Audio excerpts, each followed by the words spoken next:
Today is Thursday. It is the 16th of July. This is Here First from Iowa Public Radio. I'm Michael Leland. The data center company QTS is eyeing the Mississippi River city of Clinton to build a $10 billion hyperscale data center campus. IPR's Eliza Billingham reports many residents want to put strict standards in place first. Clinton is trying to create a data center ordinance ahead of a formal proposal from QTS. When staff presented a draft to Clinton's Planning Commission, about 100 people showed up with restrictions they wanted to see included.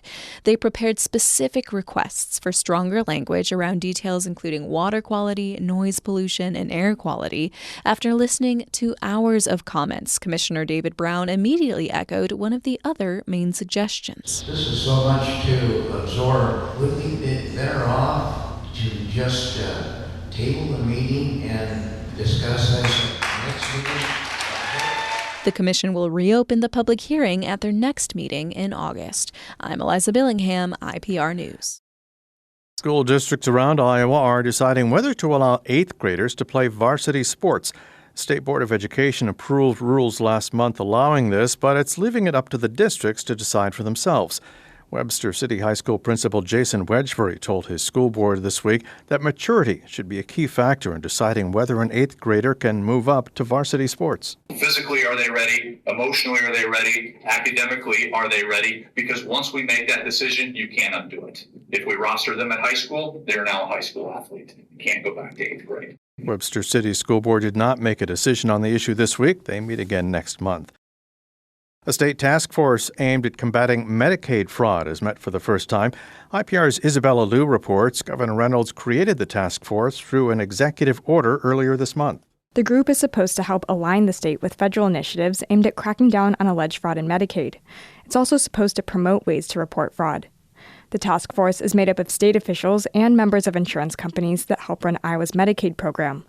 Attorney General Brenna Bird is leading the task force. Any provider that is committing fraud, we should be looking to make sure that isn't happening, and if it is happening, make sure that we hold them accountable.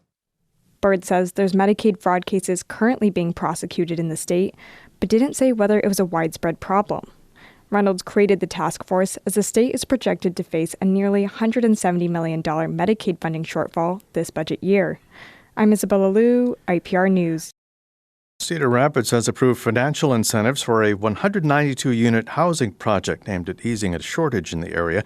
The Cedar Rapids Gazette reports the incentives will rebate all property taxes generated by the project for 15 years. It is meant to encourage multifamily housing to help meet demand in the region. It's expected to open in 2028. State of Iowa is trying to return a baseball with Pete Rose's signature on it to its rightful owner.